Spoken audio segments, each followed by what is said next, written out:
This is DOOGEE T20, and today I would like to demonstrate that you can check your data usage on this device.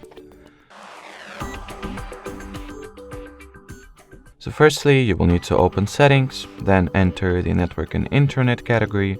If you would like to check your mobile data usage, go for the SIMs, then choose the SIM card you would like to check the data usage for, and at the SIM cards page, you can see the general amount of mobile data used right at the top, or you can get more detailed information by going for the app data usage section and see the amount of cellular data used by each individual app, process, or service.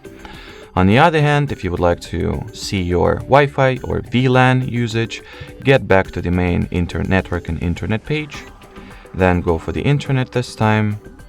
From here, go for the non-operator data usage, and here is the information about the amount of Wi-Fi data used as well. Alrighty, so that will be it for today. Thanks for watching, and bye bye.